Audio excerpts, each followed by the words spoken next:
Halo teman-teman semua. Halo teman-teman. Halo. Hai semuanya. Assalamualaikum warahmatullahi wabarakatuh.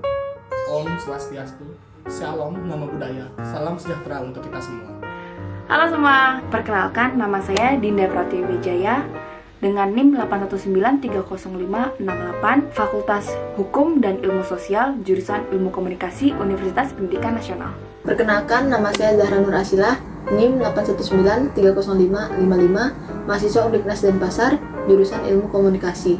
Nama saya Ina Nova, NIM 81930536. Perkenalkan, nama saya Kadek Krisna Widi Ananda, NIM 819305565. Perkenalkan, nama saya Martina Cahya Arista dengan NIM 819305550, Fakultas Hukum dan Ilmu Sosial, jurusan Ilmu Komunikasi. Kenalkan, nama saya Farhan Hussein, saya mahasiswa Universitas Pendidikan Nasional, jurusan Ilmu Komunikasi angkatan 2019.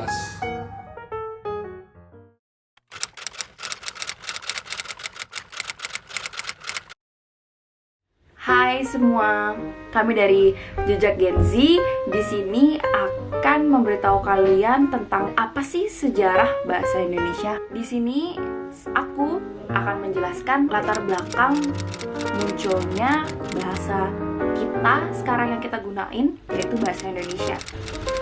Nah, yang kalian tahu kan, manusia itu tidak bisa hidup individualis ya. Manusia tidak bisa hidup sendiri, artinya manusia membutuhkan bantuan dari orang lain. Nah, untuk mendapatkan bantuan tersebut, manusia membutuhkan suatu penghubung ataupun bahasa yang digunakan dalam mengimplementasikan bantuan manusia tersebut. Nah, kalau negara kita kan bahasa persatuan dan negara Indonesia adalah bahasa Indonesia. Nah, di sini aku mau kasih tahu dari mana sih asalnya bahasa Indonesia itu muncul.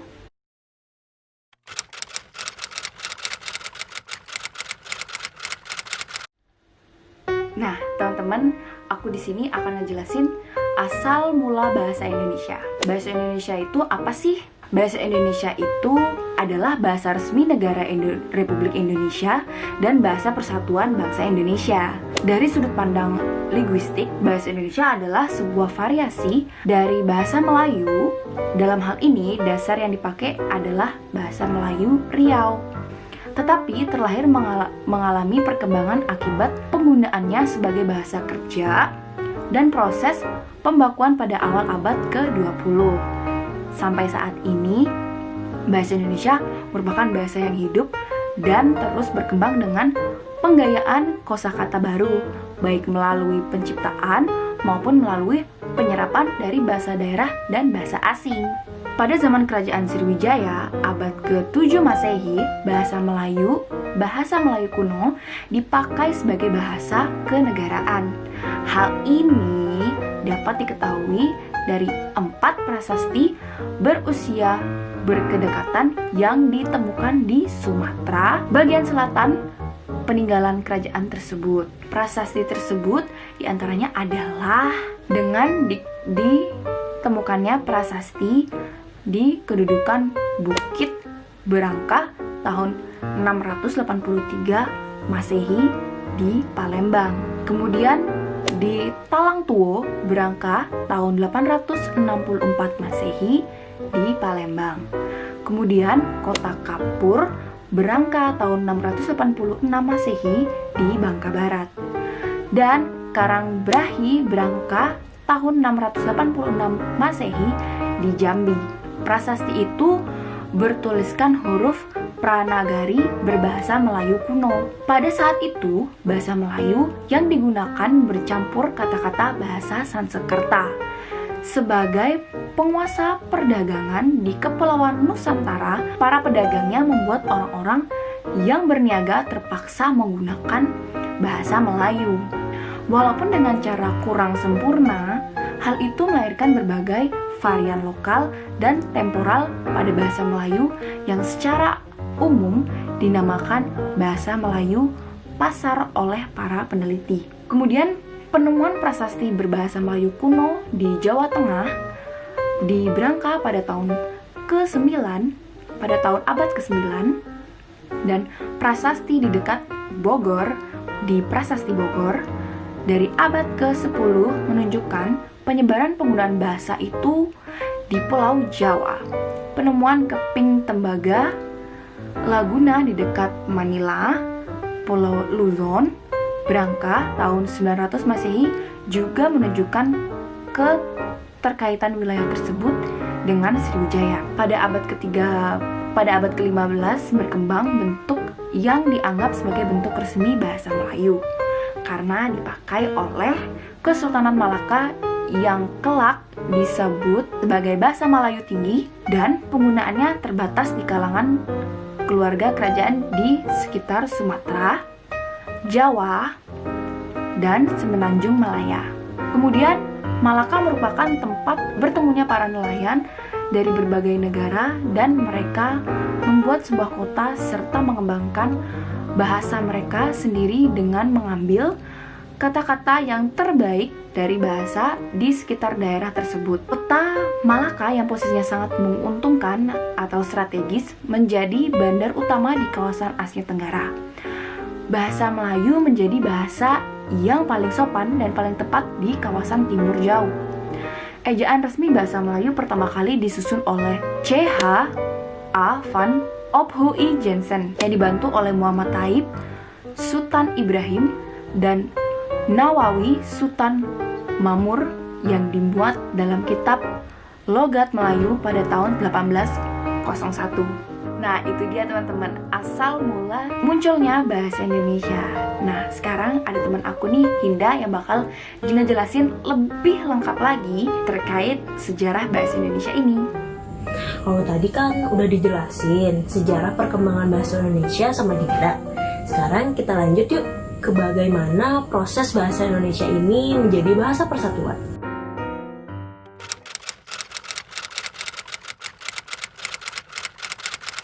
Di prosesnya itu dimulai pada zaman penjajahan Belanda di awal abad ke-20. Para pemerintah kolonial Belanda melihat para pegawai pribumi ini memiliki kemampuan yang sangat rendah dalam memahami bahasa Belanda. Hal itu menyebabkan pemerintah kolonial Belanda ingin menggunakan bahasa Melayu untuk mempermudah komunikasi, yaitu dengan patokan bahasa Melayu tinggi yang sudah menggunakan kitab-kitab perujukan.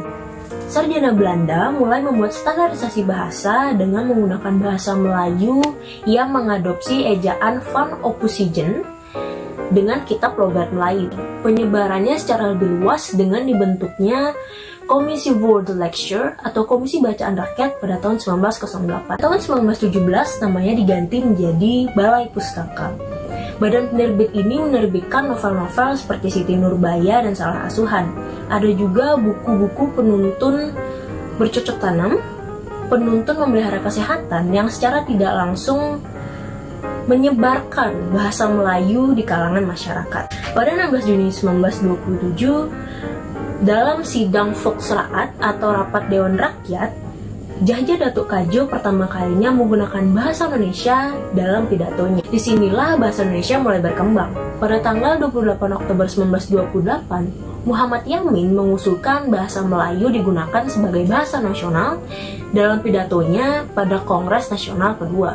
Bahasa Indonesia secara resmi diakui sebagai bahasa persatuan bangsa pada saat Sumpah Pemuda. Muhammad Yamin berkata, jika mengacu pada masa depan yang ada di Indonesia dan kesusastraannya, hanya ada dua bahasa yang bisa diharapkan menjadi bahasa persatuan, yaitu bahasa Jawa dan Melayu. Tapi dari dua bahasa itu, bahasa Melayu lah yang lambat laun akan menjadi bahasa pergaulan atau bahasa persatuan. Tahun 1933, ada sebuah angkatan sastrawan muda yang menamai dirinya sebagai Pujangga Baru. Ini dipimpin oleh Sultan Takdir Ali Syahbana.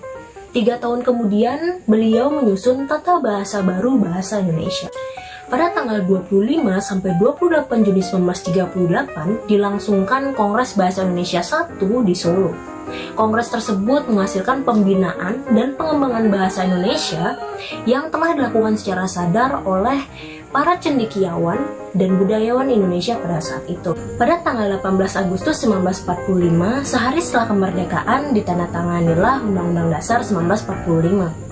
Pada abad 15, pasal 36, ditetapkan secara sah bahwa bahasa Indonesia adalah bahasa negara.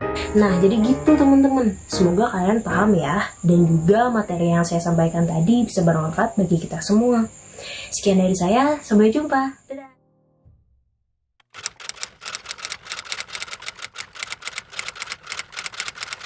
Di sini saya akan membahas tentang perkembangan ejaan bahasa Indonesia sampai saat ini. Ejaan merupakan keseluruhan aturan atau tata cara menulis suatu bahasa yang meliputi lambang bunyi, penulisan kata, penulisan kalimat, dan penggunaan tanda baca. Bahasa Indonesia sendiri beberapa kali pernah mengalami perubahan, dan hal ini bertujuan untuk menyempurnakan bahasa tersebut. Setelah diresmikannya bahasa Melayu oleh Van Huygens, yang kemudian berkembang lagi menjadi bahasa Indonesia dan berkembang lagi menjadi bahasa persatuan. Dan hal ini pun ada juga munculnya ejaan baru seperti yang pertama itu adalah ejaan Republik. Ejaan Republik ini berlaku pada 19 Maret 1947. Ejaan Republik itu adalah hasil penyederhanaan dari ejaan Van Huygens. Pada saat itu yang menjabat sebagai Menteri Pendidikan, Pelajaran, dan Kebudayaan Republik Indonesia adalah Mr. Swandi. Jadi ejaan Republik ini lebih dikenal dengan ejaan Swandi. Ejaan Republik merupakan suatu perwujudan dari Kongres Bahasa Indonesia di Surakarta, Jawa Tengah pada tahun 1938 yang menghasilkan suatu keputusan untuk membuat kamus istilah. Adapun beberapa perbedaan dari ejaan Van Huygens dan ejaan Republik ini. Seperti yang pertama itu adalah gabungan huruf OE pada ejaan Van Huygens dan diganti huruf U pada ejaan Republik. Dan yang kedua, huruf hamzah atau tanda kutip satu yang ada di atas dalam ejaan Van Huygens diganti huruf K pada ejaan Republik. Dan yang ketiga, kata ulang boleh menggunakan angka 2 pada ejaan Republik.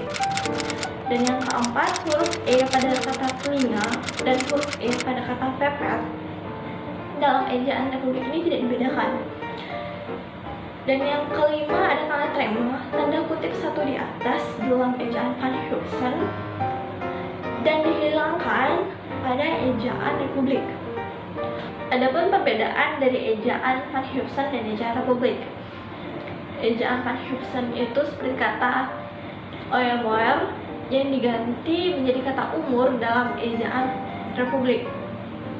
Dan kata maklum yang menggunakan satu tanda kutip di atas dan diubah menjadi kata maklum yang tanda kutip satu di atas dihilangkan dan diganti berubah menjadi huruf K yang menjadi kata maklum. Dan yang kedua, ada namanya ejaan pembaruan. Ejaan pembaruan merupakan ejaan yang direncanakan untuk memperbarui ejaan Republik. Penyusunan ini dilakukan oleh Panitia Pembaruan Ejaan Bahasa Indonesia. Konsep ejaan pembaruan ini lebih dikenal dengan Profesor Prijono dan Eka Toko. Pada tahun 1957, panitia ini berhasil menentukan patokan-patokan ejaan baru. Akan tetapi hal ini tidak berlaku karena tidak pernah diumumkan secara resmi. Adapun hal yang menarik dari ejaan pembaruan ini yaitu disederhanakannya gabungan konsonan menjadi huruf tunggal. Adapun gabungan konsonan yang dirubah menjadi huruf tunggal itu seperti gabungan konsonan DJ yang dirubah menjadi J, gabungan konsonan TJ yang dirubah menjadi C, NJ berubah menjadi NY, dan SJ berubah menjadi SY. Kecuali itu, gabungan vokal AI, AU, dan OI yang lazim disebut dengan diftong ditulis berdasarkan pelafalannya seperti AY, AW, dan OY. I, AU, OI. Misalnya seperti pada IYD, kata santai yang akhirannya menggunakan huruf I dan kata santai pada ejaan pembaruan yang akhirannya menggunakan huruf Y. Atau kata Harimau pada IYD menggunakan akhiran huruf U, dan harimau pada ejaan pembaruan itu menggunakan huruf W pada akhir kalimat. Dan yang ketiga adalah ejaan Malindo atau lebih dikenal dengan Melayu Indonesia. Ejaan Malindo adalah hasil perumusan ejaan Melayu dan Indonesia pada tahun 1959. Perumusan ejaan Malindo ini diawali dengan diselenggarakannya Kongres Bahasa Indonesia yang kedua pada tahun 1945 di Medan, Sumatera Utara. Namun ejaan Malindo ini belum pernah atau belum sempat digunakan karena pada masa-masa itu juga terjadinya konfrontasi antara negara kita Republik Indonesia dan negara Malaysia. Hal yang berbeda adalah di ejaan Malindo, gabungan konsonan TJ seperti kata cinta dirubah menjadi huruf C yang menjadi kata cinta. Juga gabungan konsonan NJ pada kata nyonya yang dirubah menjadi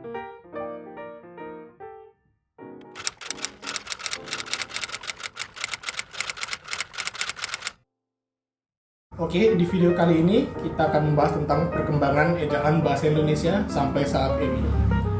Oke, kita mulai dengan ejaan baru. Ejaan baru pada dasarnya merupakan lanjutan dari usaha yang telah dirintis oleh Panitia Ejaan Malindo. Para pelaksananya pun di samping terdiri atas Panitia Ejaan LBK, juga Panitia Ejaan dari Malaysia. Panitia itu berhasil merumuskan suatu konsep ejaan yang kemudian diberi nama ejaan baru. Panitia itu bekerja keras atas dasar surat keputusan Menteri Pendidikan dan Kebudayaan nomor 062/67 19 September 1967. Perubahan yang terdapat pada ejaan baru atau ejaan LBK yakni sebagai berikut. 1. Gabungan konsonan DJ diubah menjadi J. Misalnya pada kata remaja menjadi remaja, tidak ada huruf D di situ. Kemudian dari kata de jalan berubah menjadi jalan, tidak ada huruf D di situ. Lalu yang terakhir ada perjaka menjadi perjaka, D-nya dihapus di huruf itu. Oke, yang kedua sekarang adalah gabungan konsonan TJ diubah menjadi C. Misalnya pada kata terjakap berubah menjadi cakap. Yang kedua, kata baca menjadi baca. Yang ketiga, ada kata tercipta menjadi cipta. Oke, yang ketiga sekarang adalah gabungan konsonan NJ diubah menjadi NY. Contoh, sunji berubah menjadi sunyi, menjala berubah menjadi nyala, bunyi berubah menjadi bunyi. Selanjutnya yang keempat ada gabungan konsonan SJ diubah menjadi SY. Misalnya kata sejarat menjadi syarat, kata isjarat menjadi isyarat. Lalu yang terakhir ada syukur menjadi syukur. Oke, yang kelima sekarang ada gabungan konsonan CH diubah menjadi KH. Contohnya ada kalimat kata tahta dengan CH berubah menjadi tahta dengan KH. Lalu ada makhluk dengan CH berubah menjadi makhluk dengan KH. Yang terakhir ada ikhlas dengan CH berubah menjadi ikhlas dengan KH. Oke, lalu yang selanjutnya ada ejaan yang disempurnakan. Ejaan yang disempurnakan merupakan hasil yang dicapai oleh kerja Panitia Ejaan Bahasa Indonesia yang telah dibentuk pada tahun 1966. Ejaan Bahasa Indonesia yang disempurnakan ini merupakan penyederhanaan serta penyempurnaan ejaan Swandi atau ejaan Republik yang dipakai sejak Maret 1947. Beberapa kebijakan baru yang ditetapkan di dalam ejaan yang disempurnakan yakni seperti di bawah ini. Perubahan huruf yang awalnya jika menjadi jika tanpa D, yang awalnya terjakap menjadi cakap berubah menjadi C. Lalu ada menjata yang awalnya dengan NJ berubah menjadi nyata dengan NY. Oke, selanjutnya yang kedua ada huruf V, F, dan Z yang merupakan unsur serapan dari bahasa asing diresmikan pemakaiannya. Misalnya hilaf, fisik, universitas, zakat, dan lain sebagainya. Yang ketiga ada huruf Q dan X yang lazim digunakan dalam bidang ilmu pengetahuan, tetap digunakan, misalnya pada kata sukan dan senan. Yang keempat, penulisan di sebagai awalan dibedakan dengan di yang merupakan kata depan. Sebagai awalan, di ditulis seringkali dengan unsur yang menyertainya, sedangkan di sebagai kata depan ditulis terpisah dari kata yang mengikutinya. Contoh, kata awalan dicuci, dibelikan, dicium, penulisannya tidak ada spasi. Lalu pada kata depan di kantor, di sekolah, di samping, penulisannya berisi spasi. Setelah di spasi kantor, setelah di spasi sekolah, lalu setelah di spasi samping. Oke, yang kelima ada kata ulang. Kata ulang ditulis penuh dengan mengulang unsur-unsurnya. Angka 2 tidak digunakan sebagai tanda perulangannya. Misalnya, anak-anak, bukan anak 2. Bermain-main, bukan bermain 2. Bersalam-salaman, bukan bersalam 2-an. Secara umum, hal-hal yang diatur dalam EYD adalah sebagai berikut. 1. Penulisan huruf, termasuk huruf kapital dan huruf miring. Kedua, penulisan kata.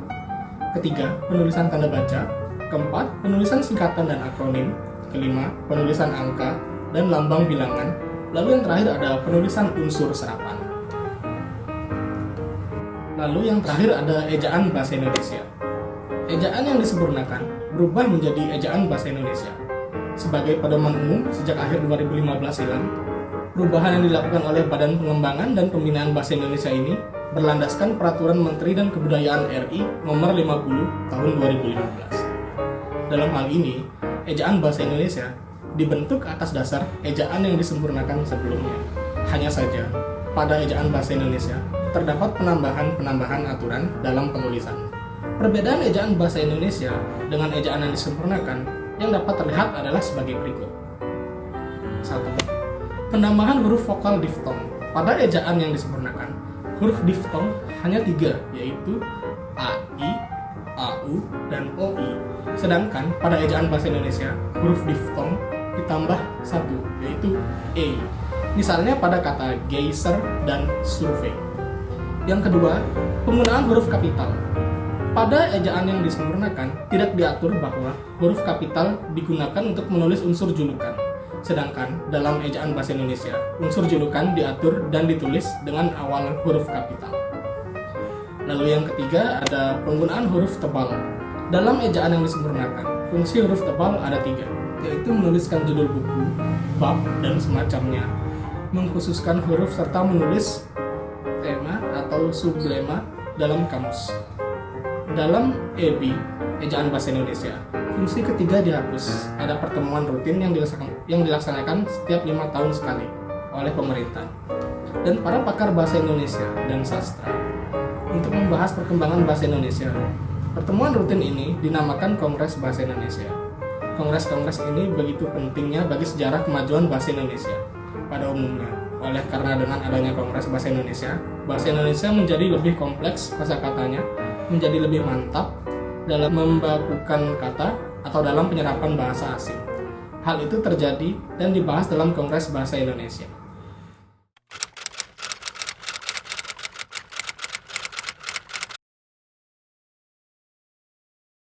Di sini saya akan menjelaskan tentang Kongres Bahasa Indonesia yang pertama. Kongres Bahasa Indonesia yang pertama dilaksanakan di Kota Solo, Jawa Tengah pada tanggal 25 sampai 28 Juni 1938. Kongres pertama ini menghasilkan simpulan yang intinya usaha, pembinaan, dan pengembangan bahasa Indonesia telah dilakukan secara sadar oleh cendekiawan dan budayawan Indonesia pada waktu itu. Kemudian, pada tanggal 18 Agustus 1945 ditandatangani Undang-Undang Dasar 1945 pada pasal 36 menetapkan bahasa Indonesia sebagai bahasa negara. Diresmikannya penggunaan ejaan Republik sebagai pengganti ejaan Van Ophuijsen yang berlaku sebelumnya.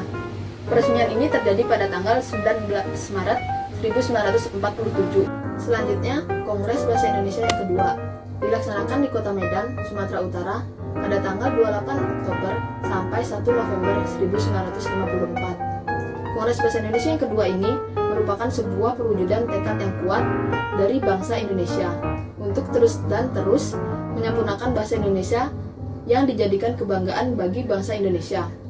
Presiden Soeharto yang waktu itu menjabat sebagai Presiden Republik Indonesia pada 16 Agustus 1972 meresmikan penggunaan ejaan yang disempurnakan melalui sarana pidato kenegaraan pada sidang DPR yang dikokohkan dengan adanya keputusan Presiden nomor 57 tahun 1972 Menteri Pendidikan dan Kebudayaan pada 31 Agustus 1972 menetapkan pedoman umum bahasa ejaan bahasa Indonesia yang disempurnakan dan pedoman umum pembentukan istilah resmi berlaku di seluruh wilayah Indonesia atau wawasan Nusantara.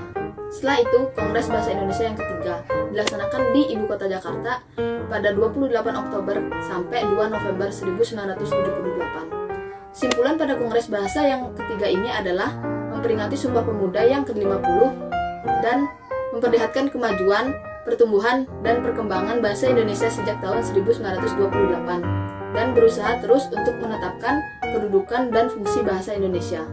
Kongres Bahasa Indonesia yang keempat diselenggarakan di Jakarta dari 21 sampai 26 November 1983. Bertepatan dengan Hari Sumpah Pemuda yang ke-55, disebutkan dalam keputusannya bahwa pembinaan dan pengembangan bahasa Indonesia harus lebih ditingkatkan, sehingga amanat yang tercantum di dalam GBHN yang diwajibkan kepada semua warga negara Indonesia untuk menggunakan bahasa Indonesia yang baik dan benar tercapai semaksimal mungkin.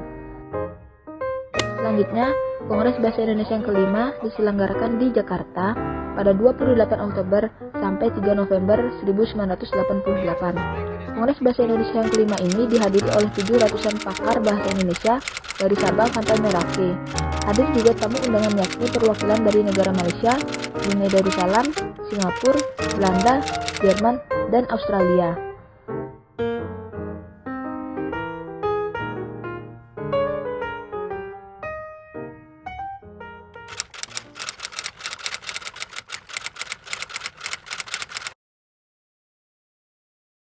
Nah, selanjutnya yang keenam ada Kongres Bahasa Indonesia 6. Kongres ini dilaksanakan di Jakarta pada tanggal 28 Oktober hingga 2 November 1993. Ada sebanyak 770 peserta dari Indonesia yang mengikuti kongres ini.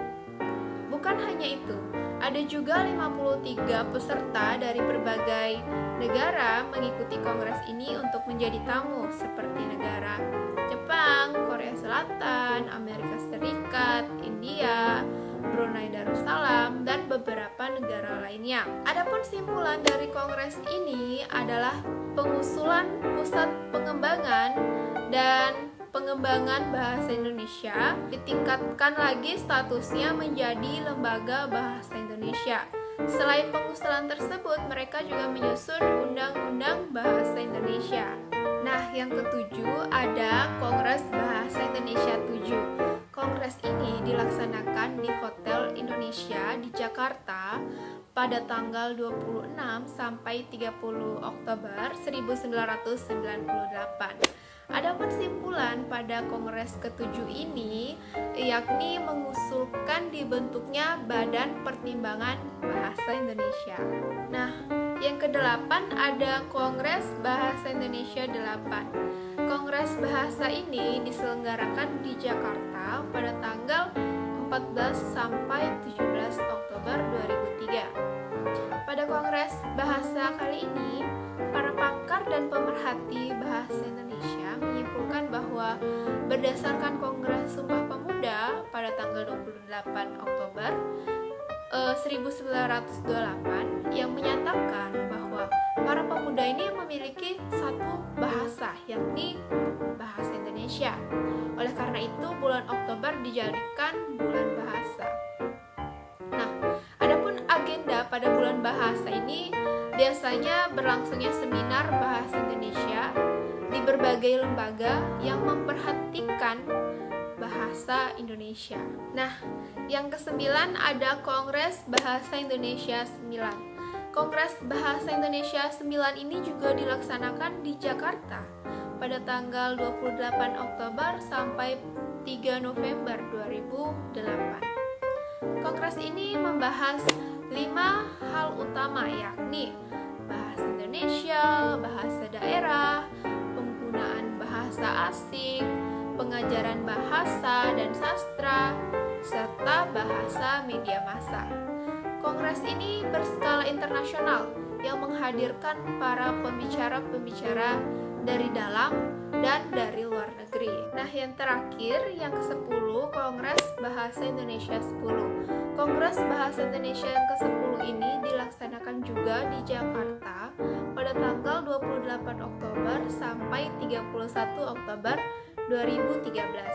Adapun simpulan dari kongres ini, yang ke-10 ini adalah Menteri Pendidikan dan Kebudayaan atau kita biasa kenal dengan Mendikbud, merekomendasikan hal-hal yang perlu dilakukan oleh pemerintah.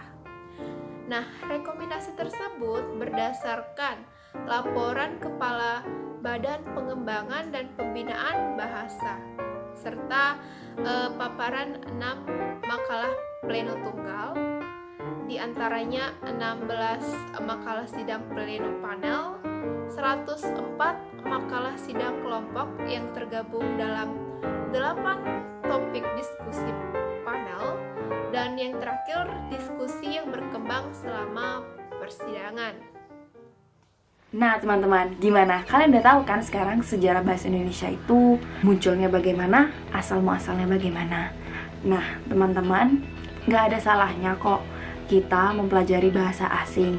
Tapi akan lebih baik kalau kita tetap melestarikan bahasa persatuan kita, yaitu bahasa Indonesia. Nah teman-teman, jangan malu untuk menggunakan bahasa daerah sendiri. Jangan malu juga untuk menggunakan bahasa dari bahasa negara kita sendiri. Semoga video pembelajaran ini bermanfaat buat kalian ya. Terima kasih banyak atas waktunya. Terima kasih udah mau nonton video ini. Semoga kalian suka. Dan sampai ketemu ke video pembelajaran selanjutnya. Sampai jumpa. Sampai jumpa. Dadah. Goodbye. Terima kasih. Dadah! Sampai jumpa.